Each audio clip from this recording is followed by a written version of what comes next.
Լոս Անջելեսից Հորիզոն հեռուստաընկերության եթերում Newsroom-ի հատուկ թողարկումն է։ Ստուդիայում աշխատում է Վրույթ Հադևոսյանը, բարև ձեզ հարգելի հեռուստադիտողներ։ Մեր ուշադրության կենտրոնում մեր հայրենիքն է, ինչպես նաև նրա շուրջը կատարվող բոլոր իրադարձությունների մանրամասները։ Այսօր օրվա ամենաարդիական թեմաները քննարկելու եմ զրուցակցիս հետ, նաև խոսելու ենք շատ կարևոր ապագային առնչվող ծրագրերի մասին, որը բերում է ազգային ժողովրդավարական բևեռը։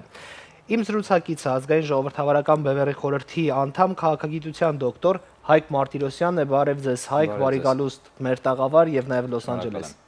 Մենք պարբերաբար խոսում ենք ամենաարդիական թեմաների մասին ու նաև շատ կարևորում ենք այն ամենը, ինչը տեղի է ունենում մեր հայրենիքում։ Հիմա այնտեղ ընթացքի մեջ է բևեռի մասնակիցների կողմից դեկտեմբերի 11-ի հանրահավաքին ընդառաջ իրազեկման աշխատանքները, ինչ փուլում եք հիմա, ինչ ծրագրեր ունեք այս պահին եւ ինչ է կատարվում իրազեկման աշխատանքների ընթացքում։ Իրազեկման աշխատանքները ընթանում են ամբողջ Հայաստանով մեկ, դա ահռելի կազմակերպչական աշխատանք է եւ ասեմ, որ ստացվում է այնպես, որ միայն մենք ենք այդ գործով զբաղվում Հայաստանում, ոչ միայն իրազեկման, այլև ըստ էության հրապարակներում եւ փողոցներում պայքար վարելով։ Իրազեկումը իրականացնում ենք բոլոր մարզերում Հայաստանի, հսկայական ռեսուրսեր են դրա համար օգտագործվում մարդկային եւ նաեւ մարդուժի, բնականաբար։ Հանրահավաքները դա պայքարի ամենակարևոր ձևերից մեկն է քաղաքական պայքարի այսօր Հայաստանում եւ քանի որ մենք խնդրի լուծումը տեսնում ենք քաղաքական պայքարի միջոցով, ապա փորձում ենք անընդհատ ընթացող հանրահավաքների եւ անընդհատ դրանցում մարդկանց աճ, քանակական աճ ապահովելու արդյունքում ստանալ մի իրավիճակ, երբ կձևավորվի կրիտիկական թվաքանակ, որի արդյունքում Հայաստանում իշխանապողությունը կդառնա փաստ, ոչ միայն հնարավոր, այլև փաստ։ Բևեռը անխոնջ աշխատում է այդ ուղղությամբ եւ հասնելու է դրան։ Որն է հիմնական նպատակը, ձեր հարցին պատասխանեմ, հիմնական նպատակը թող ճոռոմ չհնչի, դա Հայաստանը փրկելն է։ Հայաստանը կործանվում է, իսկ կործանվող մի բանը կամ կործանվում, ավարտվում է, վերջանում է, կամ փրկվում է։ Հիմա երկիրը փրկելու համար մենք որևէ ջանք չենք խնայում, ընթացքում արժանանում ենք ահռելի հակազդեցության, որովհետև պայքարում ենք հսկա եւ հզոր կենտրոնների դեմ, բայց մենք չենք ընկրկելու վարկաբեկման բոլոր փորձերը ձախողվելու են, որտեղ դրանք հիմք չունեն իրենց տակ, եւ մենք գնալու ենք մինչեւ վերջ, մինչեւ ժողովուրդը զարթնի, մինչեւ դավաճանական ռեժիմը հեռանա, Հայաստանը ազատվի Ռուսաստանի ճիրաններից եւ ոչ թե ընկնի այլ ուժերի կամ այլ երկրների ճիրանների մեջ, այլ ձեռք բերի դաշնակիցներ, որոնք սեփական շահերից ելնելով կկատարեն իրենց դաշնակցային պարտականությունները, ոչ թե Ռուսաստանի պես կդավաճանեն Հայաստանին եւ Հայաստանը հնարավորություն կունենա ապահով եւ անվտանգ լինելով ոչ միայն վերականգնվել, այլև դառնալ կայուն, ինչու՞ չէ նաեւ հզոր երկիր։ Հայկ, բազմաթիվ հարցեր հիմա առաջացան ձեր խոսքից ելնելով, բայց մի կարևոր կետի եմ ուզում անդրադառնանք նախքան բուն թեմաները քննարկելու համար, բավականին մեծ քարոզչական աշխատանքներ տանում եք նաև Միացյալ Նահանգներում։ Հիմա երկու հարց նախ, հայկական սփյուռքի էլ որ գաղթօջախներում է բևեռը հեղինակություն վայելում եւ ինչ տարբերություն ու առանձնահատկություն ունի այս համայնքի հետ աշխատանքը, չէ՞ որ սա բացի այն որ ամուր ու կարծրացած համայնք է, նաև բարի լավ իմաստով տասնամյակների պատմություն ունի քաղաքական համախմբման ու առաջնորդական օրինակի։ Աշխատանքներ տանելը եւ աջակցություն վայելելը ես մեկ համատեքստում չէի նայի, որովհետեւ երկրներ կան, որտեղ մենք ունենք աջակցություն, բայց աշխատանքներ չեն տարվում, օրինակ բերեմ տարօրինակ շատերի համար օրինակ Իսլանդիայում կան բևեռի աջակիցներ, ընդհանրապես հայերը շատ քիչ են Իսլանդիայում, պատկերացնում եք, չէ՞, Իսլանդիան։ Եվ ասեմ ձեզ, որ բևեռի համակիրներ կան Իսլանդիայում, բայց Իսլանդիայում աշխատանքներ չենք տանում, որովհետև գոնե այդ փուլին չենք հասել դեռևս։ Եվ այդպես բազում երկրներ կան, Նոր Զելանդիայում եւ Ավստրալիայում էլ ունենք աջակցություն, բայց աշխատանքներ չենք տանում, ցավոք սրտի։ Փոխարենը աշխատանքներ տանում ենք այստեղ Միացյալ Նահանգներում, աշխատանքներ տարվում են Եվրոպայում, աշխատանքներ տարվում են այդ թվում նաև Ռուսաստանում, բայց Ռուսաստանում մենք որևէ ակտիվ այսպես ինչ որ մասնակցություն չունենք այդ աշխատանքներին, համայնքում մեր աջակիցները ինքնակազմակերպվում են անում են, այնպես չի որ այստեղ մենք կազմակերպում ենք, այստեղ նույնպես ինքնակազմակերպվում են աջակիցները եւ աջակիցների խմբեր, ակումբներ են ստեղծում։ Մենք իհարկե աշխատում ենք այս համայնքի հետ այն առումով, որ տեղեկատվություն ենք տրամադրում համայնքին եւ գիտակցում ենք, որ սա ամենահզոր համայնքն է հայկական, սա ամենակարևոր համայնքներից մեկն է, ամենակարող համայնքներից մեկն է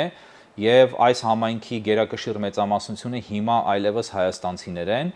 որոնք անտարբեր չեն Հայաստանի ճակատագրի նկատմամբ, բայց ասեմ նաև, որ կան այսպես կոչված հին սփյուռքի ներկայացուցիչներ կամ հին սփյուռքահայեր, որոնք նույնպես Բևեռի համակիրներ են եւ նրանք իհարկե տեսակարակշռով մի փոքր զիջում են հայաստանցիներին թվականակով, բայց նրանք նույնպես գալիս են դեպի Բևեռ եւ փորձում են հարցերի պատասխաններ ստանալ, որն էլ մենք անում ենք։ Այսինքն հիմնականում տեղեկատվական աշխատանք է եւ իրազեկման աշխատանք է կատարվում եւ իհարկե փոխադարձ կապ կա թե Միացյալ Նահանգների եւ թե այլ հիմնական կենտրոնական համայնքների հետ։ Մենք Արևելյան ափում ունենք համակիրների լուրջ խումբ, մենք ունենք Եվրոպայում լուրջ կառույցներ, Բելգիայում, Ֆրանսիայում, Գերմանիայում եւ տարբեր տեղերում ուղղակի աջակիցներ նույնպես ունենք։ Ամենակարևոր հանգամանքներից մեկը այն է, որ Սփյուռքը պետք է հասկանա, որ քաղաքականությունը անվճար չի լինում եւ եթե քաղաքականությունը անվճար է, ապա դրա համար վճարում են այն ուժերը, որոնք քաղաքացիներին տեսանելի չեն եւ ցավոք սրտի 30 տարի այդ ուժերը վճարել են քաղաքականության համար եւ պարտադրել են իրենց կանոններ, իսկ այդ ուժերը ակնհայտ է, որ Մոսկվան է եւ Մոսկվայից կառավարվող օլիգարխները։ Հիմա առաջին անգամ Հայաստանի եւ հայ քաղաքական մշակույթի պատմության մեջ առաջին անգամ Բևեռն է, որ grassroots movement է ստեղծել, այսինքն պարզ քաղաքացիներից, աջակիցներից բաղկացած նաեւ ֆինանսական աջակցության բազա է ստեղծվում եւ այս բազայի դերը անչափ կարեւոր է, որովհետեւ սա նշանակում է, որ ժողովուրդը ինքն է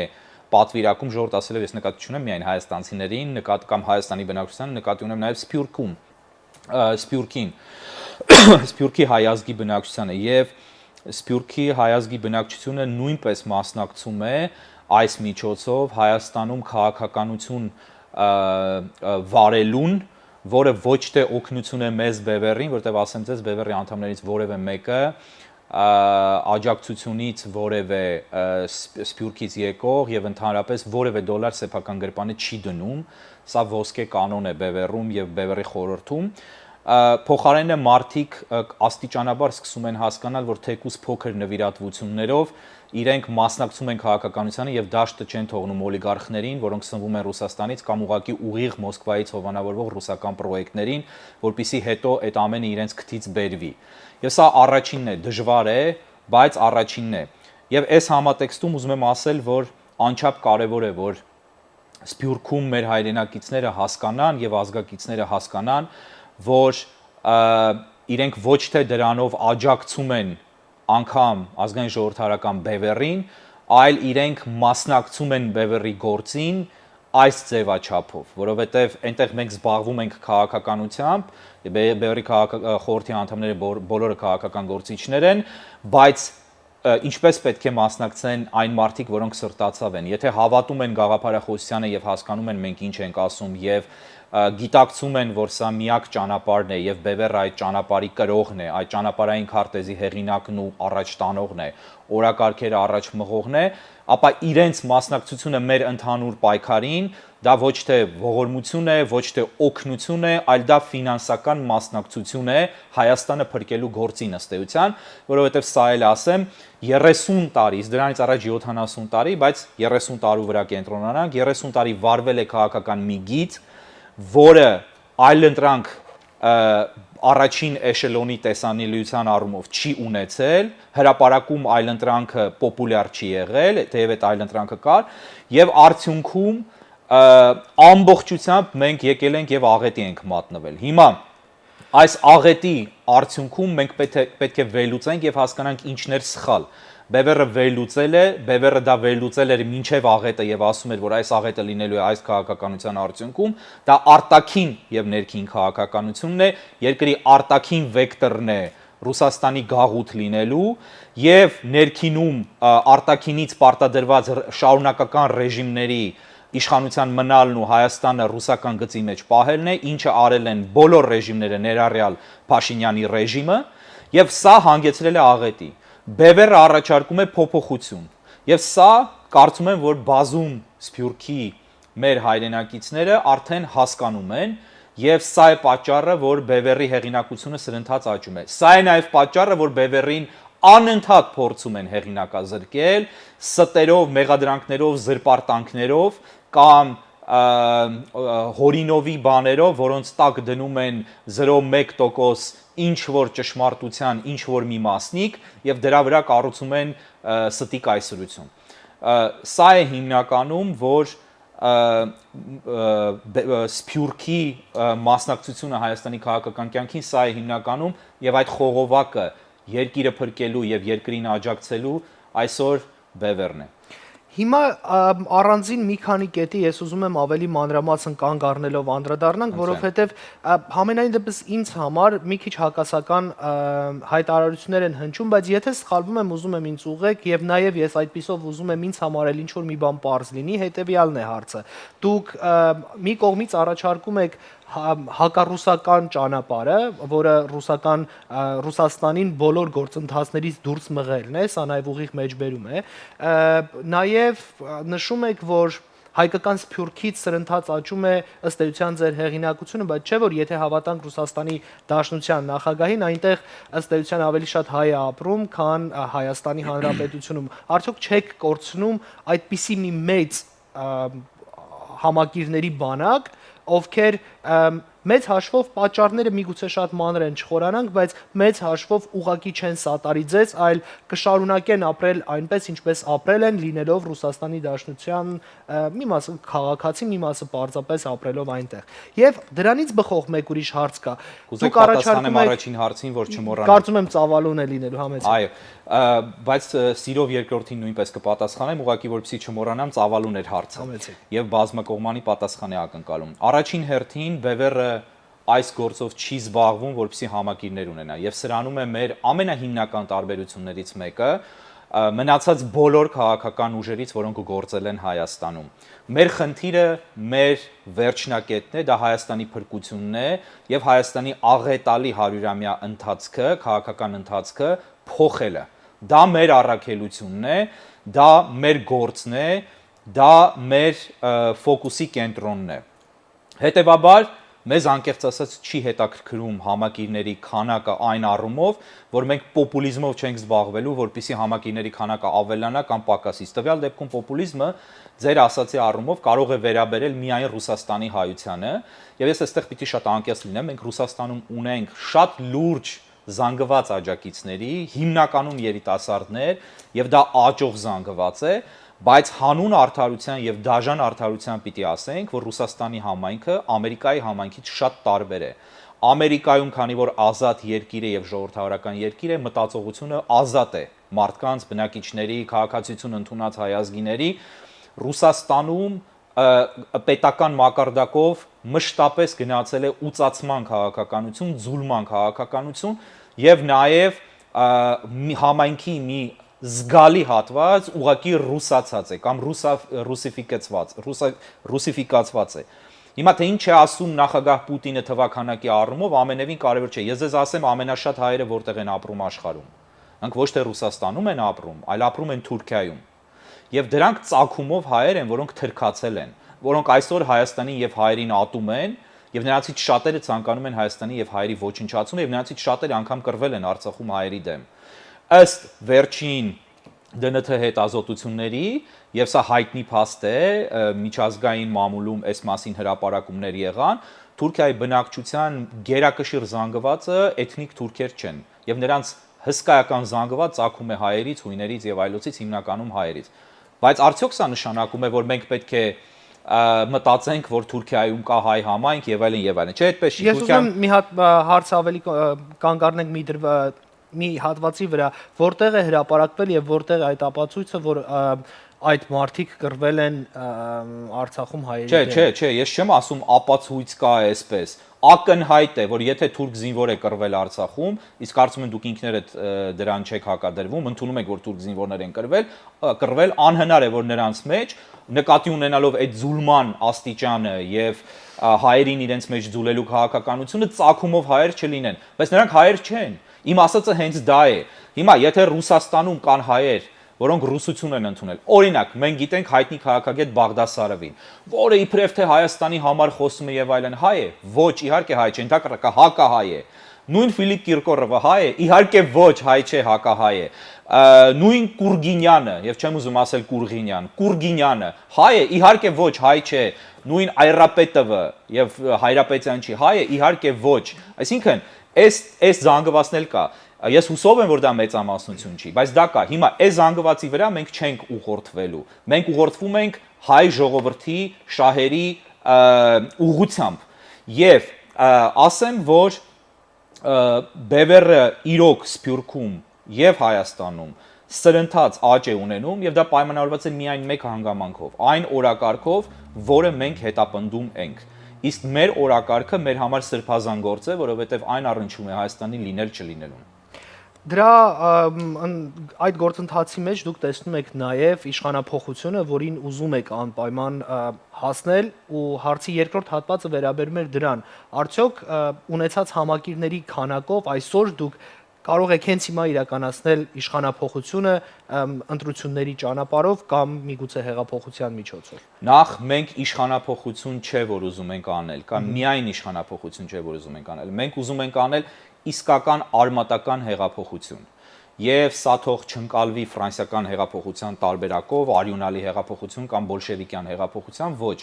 Հեղափոխությունը դա համակարգային փոփոխությունն է։ Մենք ուզում ենք վռնդել այս ռեժիմը դավաճանական, մենք ուզում ենք եւ արտաքին քաղաքական ողջ համակարգը փոխել, եւ ներքին քաղաքական, եւ կադրային խնդիրը լուծել Հայաստանում, եւ բնակչության խնդիրը լուծել, եւ շատ կարեւոր է սոցիալական խնդիրը լուծել, որտեղ սոցիալական եւ տնտեսական մեխանիզմները, որոնք ներդրված են Հայաստանում, դրանք Հայաստանը քանդելուն են ուղղված եղել, դրանք թելադրված են եղել Մոսկվայի կողմից, Կրեմլի կողմից։ Իմիջիայլոց նախորդ հարցի հետ կապված ձեր ասեմ, որ մենք հակառուսական չենք։ Այս բառը հայերենում սխալ կերպով է օգտագործվում, մենք հակակրեմլյան ենք կամ հակառուսական քաղաքականություն ենք։ Այսինքն մենք ռուս ժողովրդի հանդեպ կամ Ռուսաստանի հանդեպ որպես երկիր, դաշտեր, սարեր, ծառեր եւ բնակչություն որևէ վատ բան չունենք։ Ընդհակառակը մենք կողմնակից ենք ժողովուրդների բարեկամությանը եւ այլն եւ այլն, բայց Ռուսաստանը որպես պետություն եւ ռուսական կառավարությունը որպես իշխանություն վարում են Հայաստանի հանդեպ թշնամական քաղաքականություն արդեն 100 տարուց ավելի։ Մենք սա ենք փորձում փոխել։ Հիմա, ինչ վերաբերում է ձեր հարցին, նախորդ հարցին վերադառնամ, հեղափոխություն անել այսօր կարող ենք թե ոչ, մենք ձգտում ենք անել այսօր հեղափոխություն, ակնհայտ է, որ դրա համար անհրաժեշտ է մի քանի տասնյակ հազար մարդու ոչ թե տանը ինտերնետի առջև կամ սոցկայքերում կամ անձնական խոսակցություններում կամ ընտանեկան կամ չգիտեմ շրջապատում աջակցություն կամ բարոյական աջակցություն, այլ կոնկրետ ներկայություն փողոցներում եւ հրապարակներում։ Ներկայությունը փողոցներում եւ հրապարակներում այսօր չի ապահովվում, որովհետեւ ժողովուրդն ընդհանուր առմամբ ստրեսի, դեպրեսիայի եւ կոմայի մեջ է, շատ վատ է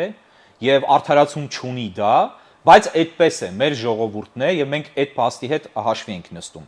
Բայց մենք պիտի հասկանանք նաեւ, որ BBR-ը ինքնանպատակ չի անում այս ցույցերը, այս բողոքի ակցիաները եւ երթերը, սա հետեւողական պայքարի գիծ է եւ քաղաքականություն, որի ընթացքում մենք անընդհատ աճեցնում ենք մեր համակիրների ներկայությունը, ոչ թե համակիրների քանակը, որտեղ այն աճում է առանց ցույցերի էլ, այլ համակիրների ներկայությունը փողոցներում եւ հրապարակներում, որpիսի հասնենք քրիտիկական զանգվածի, այդպես շատ քիչ է լինում, հատկապես մեր իրականությունում, որ չանես ոչ մի բան, փողոցային պայքար չվարես, միայն խոսես եւ իրազեկես եւ տեղեկատվություն տրամադրես եւ մի օր ասես ես հանրահավաք եմ անում եւ այդ հանրահավաքին 100,000 կամ 50,000 մարդ գա։ Այդպես չի լինում հատկապես հայերի պարագայում։ Այլ երկրների պարագայում լինում է, հայերի պարագայում չի լինում ցավոք։ Եվ սա է, որ մենք փորձում ենք անել։ Բևերը իշխանափոխության չէ միայն որ գնում է, Բևերը գնում է կրկնեմ արմատական, խորքային, համակարգային հեղափոխության։ Եվ այդ հեղափոխությունը մենք չենք պատկերացնում որպես արյունոտ հեղափոխություն։ Մենք պատկերացնում ենք համակարգի ամբողջական փոփոխություն։ Այդ թվում նաև, կարծեմ չնշեցի, բոլոր պատասխանատուների, հանցագործների եւ դավաճանների իրավական, դատական կարգով պատասխանատվության կանչում։ Դա է նաև մեր անցումային արդարադատության, որ ամենակարևոր կետերից է Բևերի ծրագրային մեխերից մեկը։ Հայկ, դավաճանական իշխանություն եզրույթը ես որքանով հասկանում եմ վերաբերվում է ներկայիս իշխանությանը։ Այսօր բավական Ոչ միայն, նախկիներին նույնպես։ Շնորհակալություն ուղղորդման համար, այսօր վարչապետը բավականին էմոցիոնալ ելույթ ունեցավ ու շեշտեց թերևս նաև ձեր ասածը, որ երկար տարիների ընթացքում է եկել հասել այն կետին, որին մենք այսօր ենք, եթե բառացի չմեջբերեմ, այլ ուղղակի ներկայացնեմ նրա խոսքը, բանակը թալանելուն էր դա վերաբերվում էր փաստաթղթերի ստորագրմանը 2010 թվականին, կարծեմ օրենքի ընդունմանը, որով Հայաստանի սահմաններն էին գծվում եւ այլն եւ այլն։ Սահմանները չէին գծվում, ստում է, բայց օքեյ։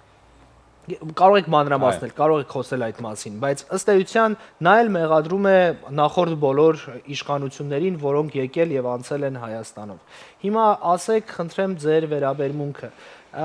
ում եք համարում դավաճանական իշխանություն եզրույթը ում վրա է տարածվում եւ ձեր կարծիքով այսօրվա իշխանությունը ամբողջապես կրում է այս պատասխանատվությունը, թե ոչ։ Այսօրվա նախ դավաճանական ռեժիմ ասելով, երբ խոսում ենք, նկատի ունենք ներկաներին, սրանց,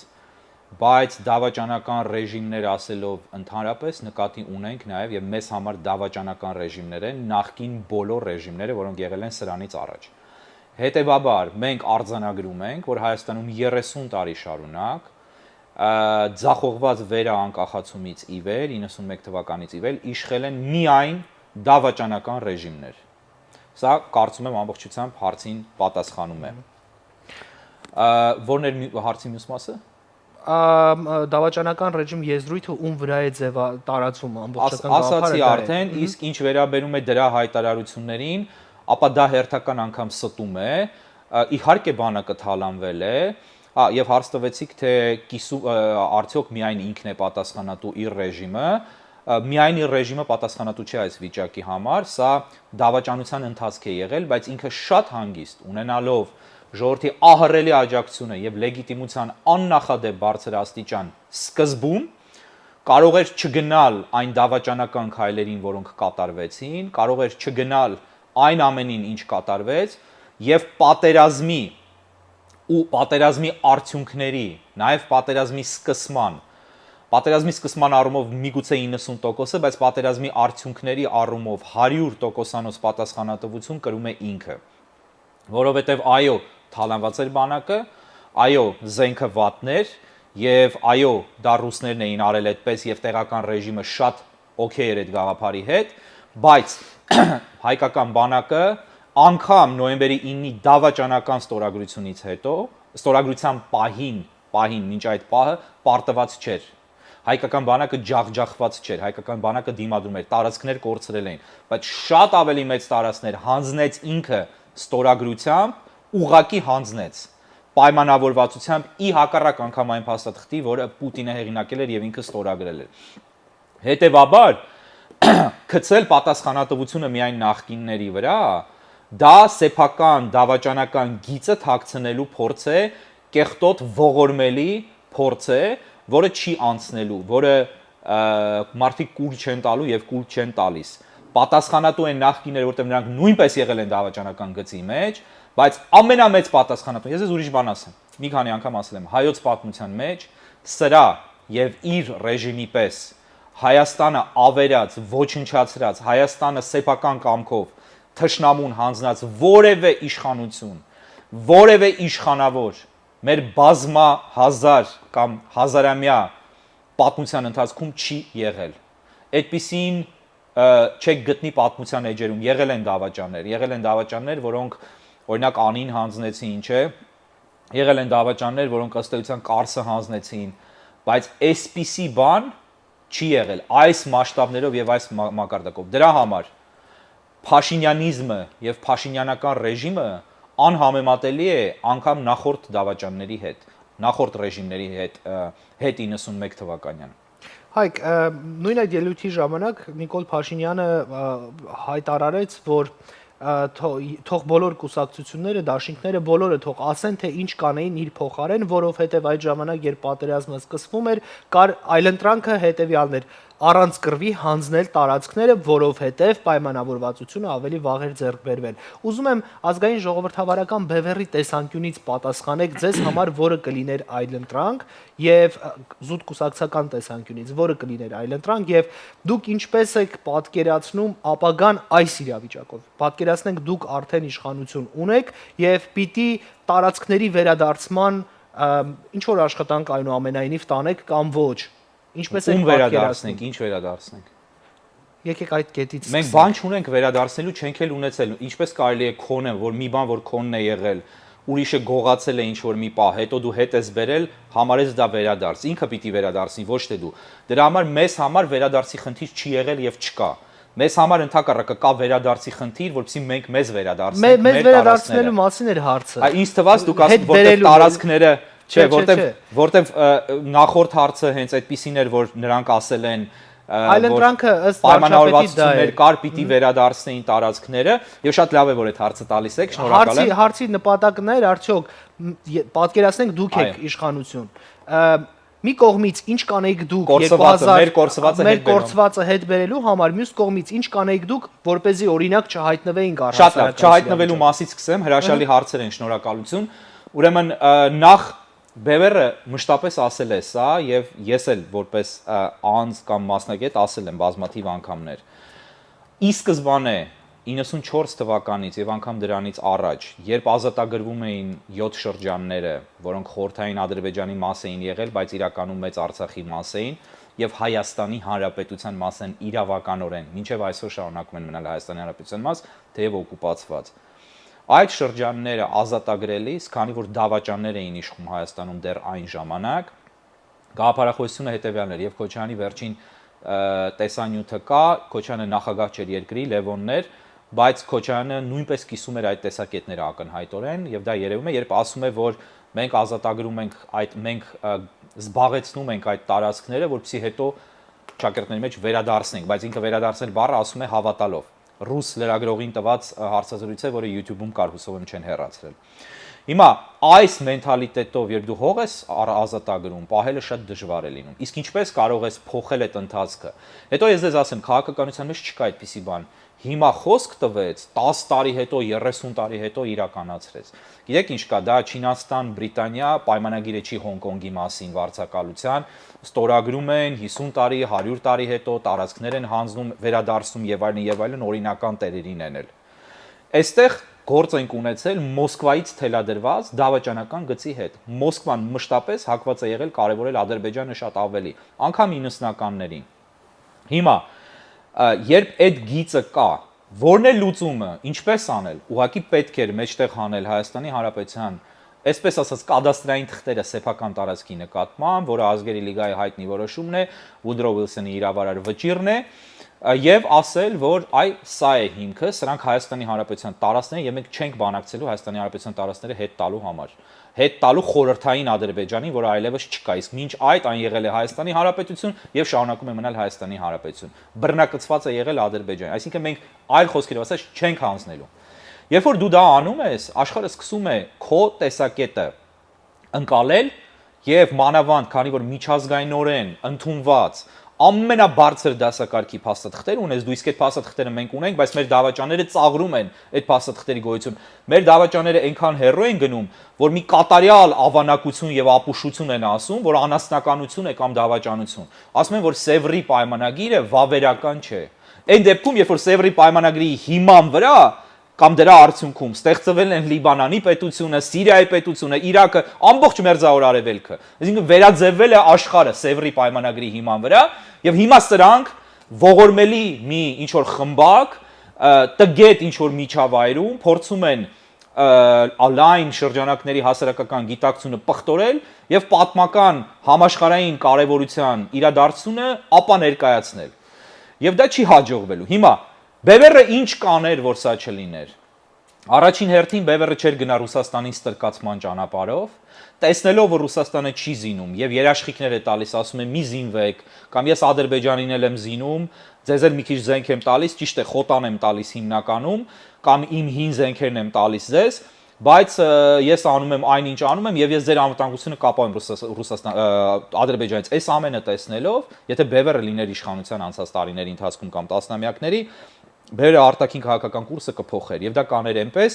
որ ռուսները իրենք ամեն ջանք կգործադրեին Հայաստանի հետ բարեկամություն անելու եւ հարգելու, ոչ թե տրորելու եւ այսպես ստրկուհու պես վարվելու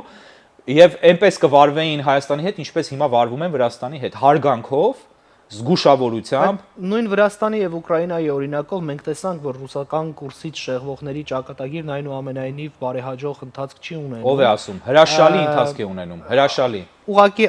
մի քիչ այլ երանգ ունի հարցս։ Այս իրավիճակում մենք պատրաստ ենք դիմակայելու հակառուսական հարցից ճիշտ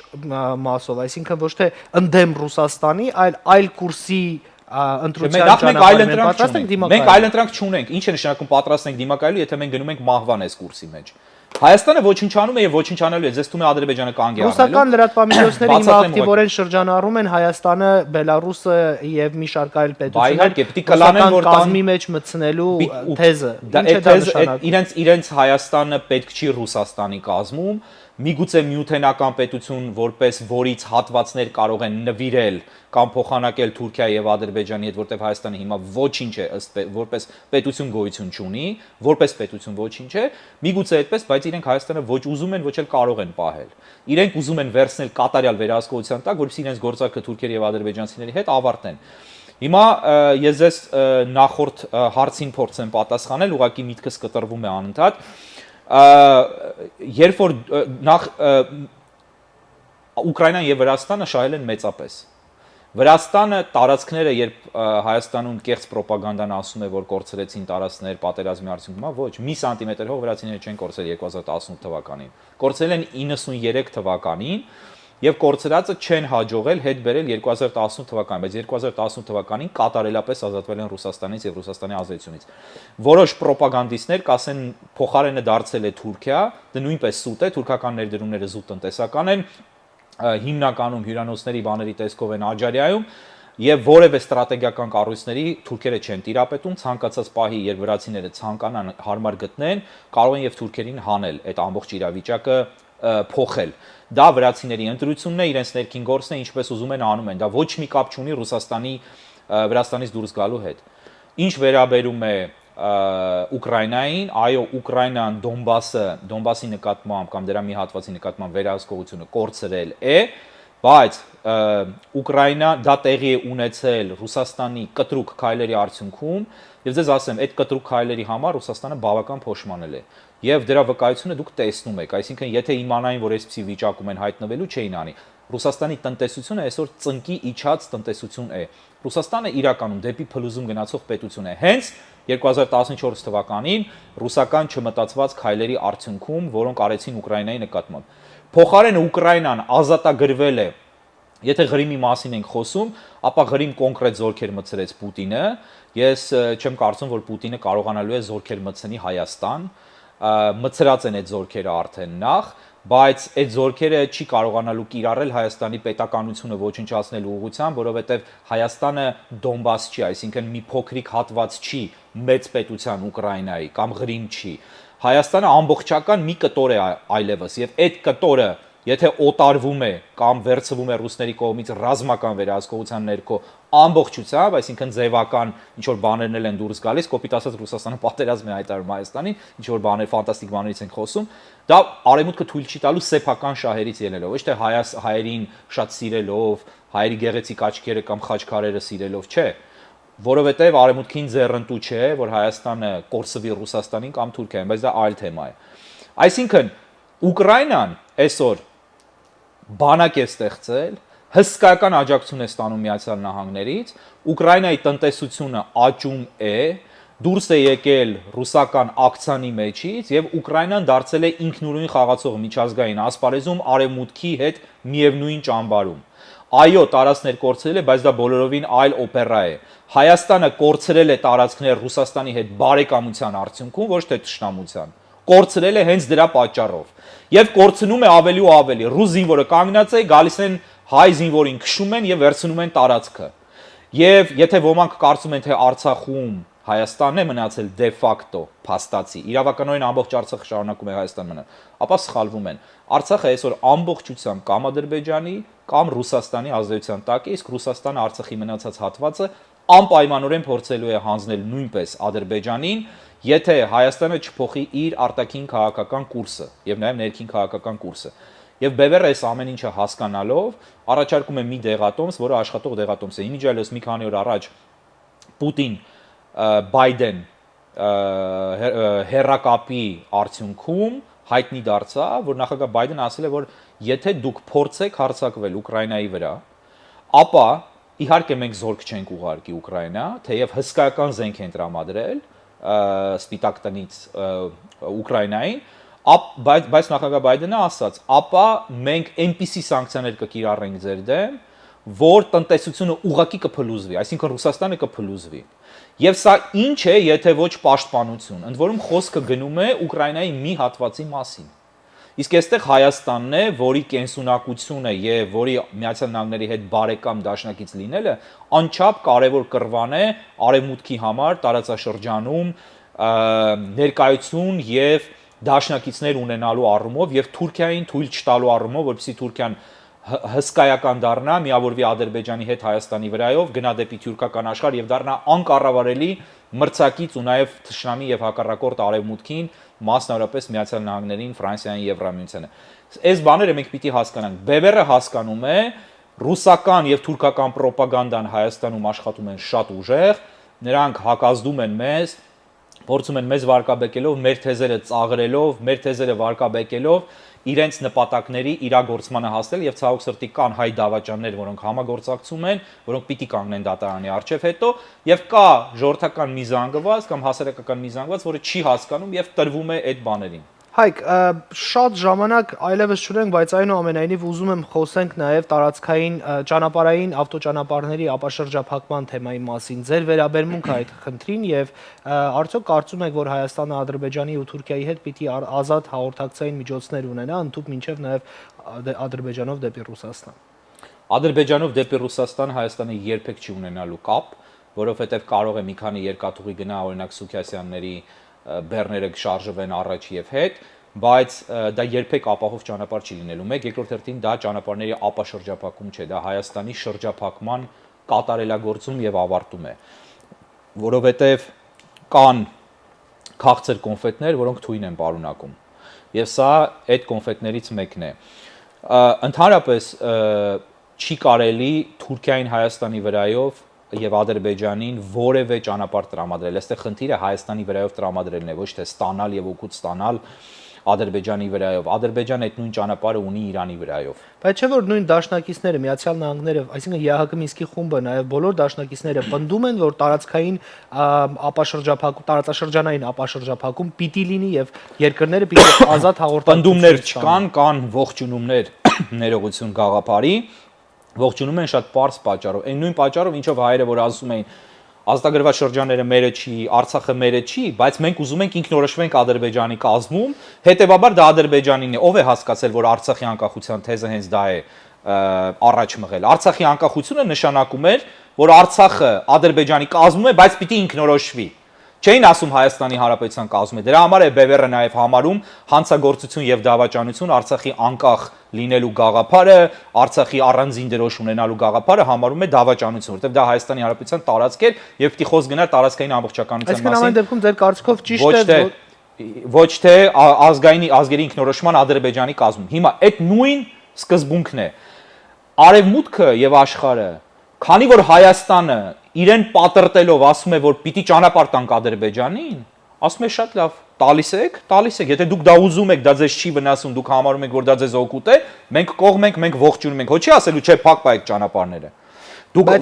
Ադրբեջանը ուզում է, Հայաստանը ուզում է, Արևմուտքը պիտի ասի, չէ, փակ պայեք ճանապարհները, այդպեսի բան չի լինում։ Հայաստանը պիտի չուզի որ արևմուտքը ընդառաջ գա Հայաստանին։ Այստեղ է խնդիրը եւ չի կարելի ասել արևմուտքը սա ողջունեց, նա ողջունեց։ Ես ես ասեմ, Սյունիքը, որ Նիկոլ Փաշինյանը վերցնի եւ փաստաթղթով անգամ նվիրի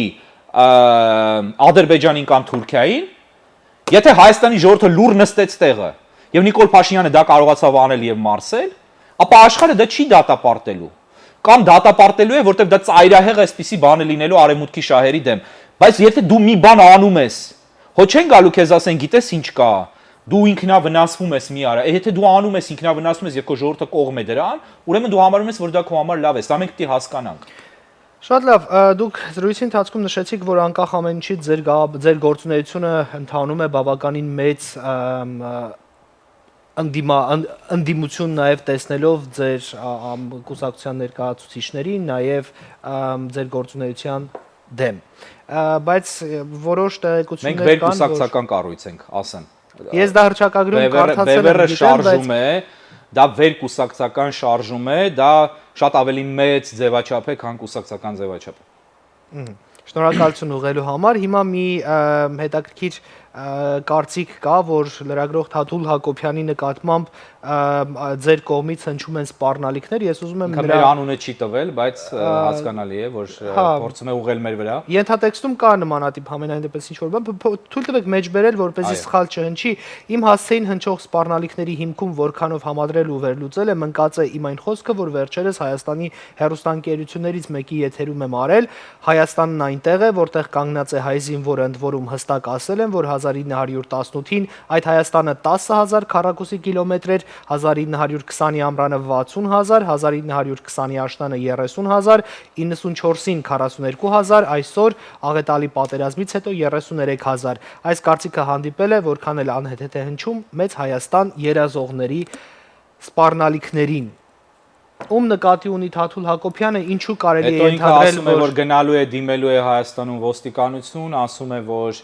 նամակ է գրում իրավապաշտպան կազմակերպություններին, լրագրողական կազմակերպություններին, ամերիկյան դեսպանությանը, որ շատ ուշագրավ եւ կարեւոր է, եւ ես դրան կանդրադառնամ պատասխանում, եւ ըստ էության սլակները ուղղում է մեր ուղղությամբ, որտեղ ինքը բազում ակնարկներ է անում այդ մասին, հուսամ այդ աստիճանի հիմար չի լինի, որ վեր կենա եւ ուղղակիորեն մեղադրի, քանի որ խոստացել է, որ ուղղակի մեղադրելու է, բայց այստեղ հիմարության հարց չի, այստեղ կազմակերպված գործընթացի մասին է, իմ խորին համոզմամբ, որը վարում է Թաթուլը։ Հիմա ասեմ ձեզ, Թաթուլը տանում է մեր խորին համոզմամբ հակահայկական, պրոթուրքական եւ արդյունքում պրոռուսական քաղաքականության թեզ։ Նա փորձում է ներկայանալով որպես լրագրող, ընդ որում իբրև թե անկախ, իբրև թե օբյեկտիվ, իբրև թե պրոֆեսիոնալ լրագրող, փորձում է այդ կարգավիճակը օգտագործել քաղաքական շատ կեղտոտ օրակարգ առաջ մղելու համար եւ դա մեր համոզմունքն է։ Հիմա մեր կարծիքն ու համոզմունքն է։ Հիմա ասեմ, որ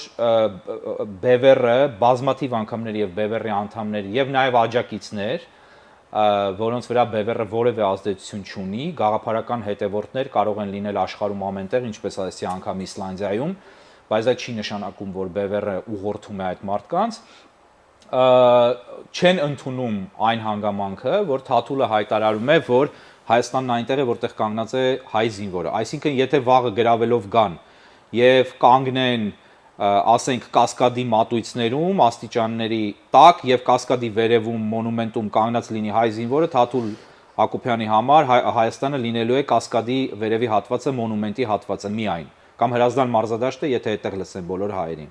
Սա դավաճանական թեզ է, ինքը այդ գիծը տանում է։ Իմիջիայլոց ասեմ, որ պատահական չի, չէ, որ Արսեն Խառատյանը, Նիկոլ Փաշինյանի նախկին գլխավոր խորհրդականը, որը բավական հայտնի է, թե ինչով եւ ինչերով է զբաղվել, Արսեն Խառատյանը Թաթուլին տարել է Ալիք մեդիա, այնտեղ նաև մասնակցում է հայտնի Կարպիս Փաշոյանը, որի հետ ես կարծեմ 2 հարցազրույց եմ ունեցել, այսինքն ինքն է հարցազրույց ունեցել, որ դասական լևոնիզմի, այսպես թուրքական տեսակետների ըստ էության ջատագովներ եւ ներկայացնողներ են։ Հիմա Թաթուլ Հակոբյանը ես չգիտեմ ովքեր ինչ սպառնալիքներ են իրեն հնչեցրել, ես այդ սպառնալիքները չեմ տեսել, Ես գիտեմ, որ օրինակ իմ կարծիքով Թաթուլ Հակոբյանին հաջորդ ազգային իշխանությունը եւ եթե դա լինի ԲՎՌ-ը, ապա ԲՎՌ-ի իշխանությունը ներկայացնելու է մեղադրանքներ կոլաբորացիոնիզմի, դավաճանության վերաբերյալ եւ դատելու է Թաթուլ Հակոբյանը ունենալու է փաստաբաններ, պաշտպանվելու է, ստանալու է արդար դատական process, բայց պատասխան է տալու։ Եթե կարդարացվի, շատ լավ, եթե կգտնեն, որ հանցակազմ չկա, դատարանը շատ լավ։ Եթե ոչ, Թաթուլ Հակոբյանին եթե դատարանը դատապարտեց, ապա դա պետք է լինի մեր ցանկությամբ, այսինքն շատ լավ կլինի, դա է մեր ցանկությունը, որ մենք ականատես լինենք արդար դատարանի կողմից լուրջ դատավճիռ այսպիսի մարդկանց նկատմամբ, ոչ միայն Թաթուլի։ Հիմա Թաթուլը Ամերիկայում է, այս պահին կարծեմ Լոս Անջելեսում է, հանդիպումը գաղտնի է անում, ինչ որ բաներ է վկայակոչում ինչ որ մարդկանց եւ ասում է որ անալիզի արդյունքում ինքը եկել է եզրակացության որ դա մի կենտրոնից է ակնհայտորեն մեզ է ակնարկում եւ ուզում եմ ասել որ եթե այդպես է ինչու չի դիմում ամերիկյան իրավապահ մարմիններին եթե իր կյանքին սպառնում են Ամերիկայում գնում է Հայաստանում է դիմում, որովհետև ինքը կատարում է Բայց ամերիկյան իրավապահ մարմիններից արդեն նրան անվտանգություն ապահովում են բոլոր նրանց, ում համայնքը ասում է, որ գիտեք ինչ կա, ինքը ինչ որ բաներ է, չէ, վկայակոչում, որ իրեն խորհուրդ են տվել ոստիկանությամբ, դա շոուի համար է իմ խորին համոզմամբ, որ ցույց տա, որ տեսեք ինչքան լուրջ է իմ հանդեպ բաները, Թաթուլի կյանքը որևէ մեկի պետք չի, Թաթուլը պետք է դատարանում մեղադրյալի աթոռին, հասկանում եք, Թաթուրին ես չեմ կարծում, որ կարող են գտնվել թեկուզ բևեռի աջակիցներ, որոնք թեև, չգիտեմ, ինչ սկրինշոթեր է ինքը ցույց տալու կամ ում ես որևէ բան չեմ տեսել, որ իրենց պետք լինի իրեն սպանել, այդ ինչ հիմարություններ են, էլի, Թաթուլին սպանելուց առաջ այնպեսի մարդիկ այնպեսի բաներ են ասել, հասկանում եք, որ ասենք իրեն հաստատ սպանել ոչ մեկին պետք չի եւ եթե սպանողներ կան, կարծում եմ Աստված չանի սպանողներ լինեն, Աստված չանի, ամենևին դա պիտի դատապարտվի այդպիսի մոտեցումը, որտեվ բայց եթե այդպիսի մարդիկ էլ կան կամ լինեին, ապա նրանք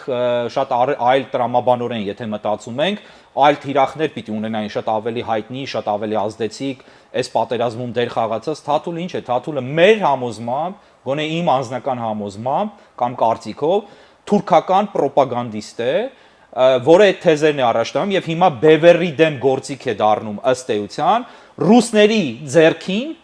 որը ուղղվում է ամերիկացիներին։ Ինչի է ամերիկյան դեսպանատուն դիմում։ Ինչի։ Ասեմ ձեզ ինչի, որպեսզի վարկաբեկի բևեռին, որը ամերիկյան դաշնակցության կողմնակից է։ Եվ դրանով ըստ էության ամերիկյան կողմին փորձի սահմանափակել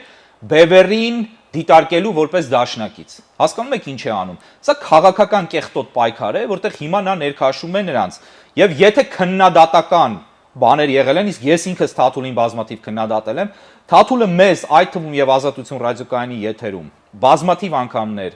քննադատել եք սուտ կեղծիքներ խոսելով կամ կեղծիքներով ավելի շուտ, այսպես պարուրելով եւ խոսելով Արա Պապյանի մասին, փաստերը փոխելով Արա Պապյանի տղաների մասին, իմ մասին հանդիպել ինֆորմացիան, դուք փորձել եք իրավականորեն պատասխանատվության կանչել, իրավական դաշտ բերել նրան այդ հայտարարություններից հետո։ Չէ, ինչ հայտարարություններ, որ ասենք ինքը պատմական փաստերը կեղծ բաներով պարուրում, պաճուճում եւ ներկայացնում է կեղծ ձևով։ Ինչ դա մենք պիտի գնանք Թաթուլ Հակոբյանին հիմա դատենք, այսինքն Լավ, հայք, ձեր մոտեցումը պարզ է,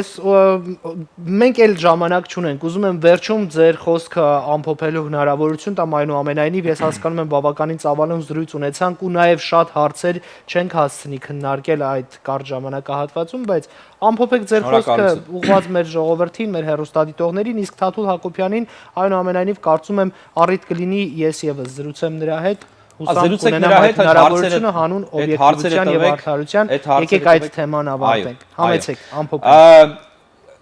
Պիտի հասկանանք որ Հայաստանը կործանվում է եւ Հայաստանը ոչնչացման եզրին է կանգնած Սա քաղաքականություն է որը վարվում է Ռուսաստանի, Թուրքիայի եւ Ադրբեջանի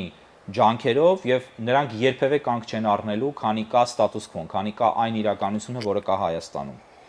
Միակ տարբերակը ելքի անընդհատ կործանումներից 100 տարվա մեջ մենք երկու անգամ կորցրել ենք մեր հայրենիքի զգալի մասը 100 տարի առաջ կորցրել ենք մեծագույն մասը հիմա կորցրել ենք կարևորագույն մասը այս մնացածի Եվ այս ամեն ինչը տեղի ունեցել ռուսական կողմնորոշման եւ Ռուսաստանի գաղութ լինելու եւ մնալու արդյունքում։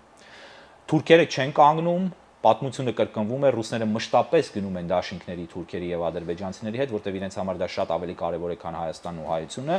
եւ Ռուսաստանը նաեւ թուլանալով, հիմա այդ թվում նաեւ արևմտյան սանկցիաների եւ պատժամիջոցների արդյունքում դուրս է գալիս տարածաշրջանից եւ ինչպես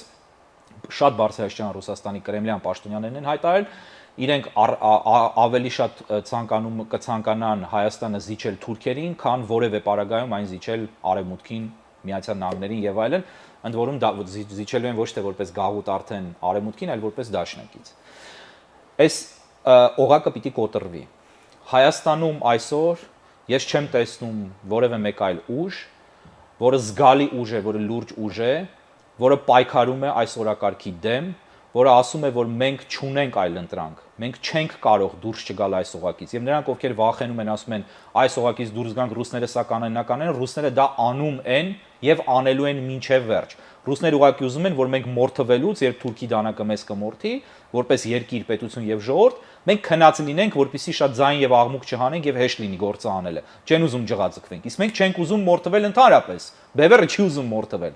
Հետևաբար բանն է, Արա Պապյանը շատ լավ բաներ գրել, ստատուս էր գրել, ասացի իմաստը հետեւյալն է, սրանով փորձեմ եզրափակել, որ վախենալ Ռուսաստանի ազդեցությունից դուրս գալուց եւ վեկտոր փոխելը նույնն է, ինչ սպանվելուց վախենալով ինքնասպանություն գործել։ Մոտավորապես այսպիսի մի բան էր գրել եւ դա է իրականությունը։ Վախենում ենք ռուսների տիրապետությունից դուրս գալ եւ մնում ենք ռուսների տիրապետության տակ, որ միևնույն է սպանվելու ենք, այսինքն սա է։ Բևերը առաջարկում է այլ օրակարգ, ըստ էության այլ ուժեր ես չեմ տեսնում, որոնք այդ օրակարգը առաջարկում են, չեմ տեսնում այլ ուժեր, որոնք իզորու են անել այն, ինչ մենք ենք անում, մեր համախոհները գաղափարական նվիրյալներ են, հայրենասերներ են, մեր դեմ վարվում է վարկաբեկման լայնածավալ արշավ եւ սրա շրջանակներում եմ ես դիտարկում նաեւ Թաթուլի այս աղմուկը եւ ղժղժոցը եւ ասեմ նաեւ որ Սփյուռքը եւ այս համայնքը պետք է դադարի մասնակցել որևէ սոցիալական ծրագրերի Հայաստանում, որովհետեւ ինչ արեցին Արցախում սոցիալական այդ հրաշալի ծրագրերը, որ արեցին մեծ նվիրմամբ եւ նվիրատվություններով, բոլորը գնաց թշնամուն։ Հիմա Հայաստանն է գնալու թշնամուն, ժամանակն է մասնակցել քաղաքական կյանքը փոխելուն, քաղաքականությունը փոխելուն, որպեսզի մենք պետություն ստեղծենք։ Բևերը ստեղծելու է պետություն, չի վերստեղծելու, որտեղ չկա պետություն, պիտի ստեղծի զրոյից։ Պետք է աջակցել Բևերին, այսքանը։ Ես կարծում եմ թույլ տվեք մի կետում չհամաձայնել, բայց քանի որ կարծում եմ շատ ցավոտ չի լինի, այնուամենայնիվ շեշտեմ, անկախ ամեն ինչից Սփյուռքը պիտի շարունակի սոցիալական ծրագրերին մասնակցելը, բայց միևնույն ժամանակ չդադարի նաև։ Չէ, որ ասում եմ պիտի դադարի, չեմ ասում բացարձակապես, ես սա պատկերավոր եմ ասում, այսինքն պիտի հասկանանք, լավ, այսպես ձևակերպենք, գոնե սոցիալական որ ծրագրեր բառացի չընկալվի, որոշակի սոցիալական բաներ, այո, պետք է անել, բայց պիտի հասկանանք, որ հիվանդանոցներ կառուցել, ջրագծեր քաշել, ֆինանսավորել, դպրոցներ նորոգել, չգիտեմ ինչեր անել, այդ ամեն ինչը անտեղի է լինելու, եթե մենք քաղաքականությունը չենք փոխում, եթե մենք երկիրը պետություն չենք դարձնում։ Ձեր ասացի ճշմարտությունը չեմ հերքում, ճիշտ եք, ճշմարտության հետ համաձայն եմ, բայց այնուամենայնիվ ես կարծում եմ, որ անկախ ամեն ինչից յուրաքանչյուր ոք պիտի իր աշխատանքով զբաղվի եւ դրանով հանդերձ նաեւ փորձի ուժեղացնել իր հայրենիքը։ Եթե կան քաղաքական համախոհներ, միանշանակ, այո, ես մեծ սիրով նաև կաջակցեմ այդ մարդկանց հարթակ տրամադրելով, թող աջակցեն հայրենիքի քաղաքական վերաշինությանը։ Եթե կան բժիշկներ, ովքեր հիվանդանոց են կառուցում եւ գիտեն, որ բուժելու են թեկուզ մեկ հաշմանդամ զինվորի, ես կաջակցեմ այդ բժիշկներին։ Թող պետություն ստեղծվի, թող այս ռեժիմը գնա եւ հետո հարյուրավոր այդպիսի հիվանդանոցներ են կառուցելու։ Այս ռեժիմի տակ ոչ մի հիվանդանոց նորմալ չի աշխատելու։ Տեղի ունենալու են ինչ տեղի ունեցավ Մայք Սարյանի նվիրատվությունների հետ եւ Մայք Սարյանը խոսեց։ Տեղի ունենալու են ինչ տեղի ունենում առողջապահական համակարգում։ Այն ինչ տեղի ունեցել նախորդ ռեժիմների օրոք։ Ձեր տեսակետը բարձր է, ես ձեզ հասկանում եմ, նաեւ հասկանում եմ բազմաթիվ հեռուստադիտողների կետն է դա ըստ էության։ Իմը եւս ես գիտեմ շատ վստահ տիրապետելով նաեւ որոշակի ինֆորմացիա, թե ինչ է կատարվում, բայց նաեւ կարծում եմ, որ անկախ ամեն ինչից յուրաքանչյուրս մեր տեղում, մեր դիրքում մենք պիտի զորեղացնենք մեր հայրենիքը։ Եթե կարողանում ենք որևէ ոլորտի բարելավման ու զարգացմանը նպաստել, միանշանակ պիտի դա անենք։ Եվ եթե գիտենք, որ մենք կարող ենք համախոհներով փոխել մեր երկիրը եւ ավելի պայծառ ապագա նվիրել այնտեղ ապրող մարդկանց, թող սա իսկապես պաթետիկ չհնչի, բայց միևնույն է, յուրաքանչյուրս պիտի անենք։ Ես վստահում եմ քաղաքական գործիչների, նրանք ովքեր ուզում են բավականին պայծառ գաղափարներով ուզում են իրականություն փոխել։ Ես վստահում եմ պրոֆեսիոնալ բժիշկներին, ես վստահում եմ լավագույն լրագրողներին, ովքեր հետաքննության ճանապարհով փորձում են բացահայտել ճշմարտությունը։ Ոչ ծախու լրագրողներին ինչպես ոմանք։ Ես ուզում եմ, որ այդ հավատը բոլորիս կրկին միավորի։ Մենք այսօր բանավիճում ենք, երբեմն համաձայն չենք, որովհետև ոչ միայն մենք ապրում ենք ժողովրդավար արժեքներ կրելով, այլ նաև մենք կանգնել ենք շատ կարևոր խնդրի առաջ։ Ակնհայտ տեսնում ենք, որ մենք մեր հայրենիքը կորցնում ենք։ Դա անվիճելի է։ Ճշմարտություն է այստեղ, որ ճգնաժամը հաղթահարելու համար պիտի աշխարհի բոլոր պայծառ ուղեղներով հայերը համախմբվեն ու փորձեն ճանապարհ գտնել, բայց այդ ճանապարհը ուզում եմ լինի համերաշխ, ներդաշնակ եւ արդյունավետ։ Իմ զրուցակից ազգային ժողովի ներողություն ազգային ժողովրդավարական բևեռի խորհրդի անդամ քաղաքագիտության դոկտոր Հայկ Մարտիրոսյանն էր։ Ես փաստորեն ազգային ժողովը պատահաբար նշեցի, բայց հուսամ մի օր դա իրականություն կդառնա։ Հաջողություն հարգելի հեռուստադիտողներ, մնացեք խաղաղությամբ, ստուդիայում աշխատեց Վրույր Թադևոսյանը, հեռարձակման վահանակի մոտ Լևոն Մարտիրոսյանն էր։ Մինչ նոր հանդիպում։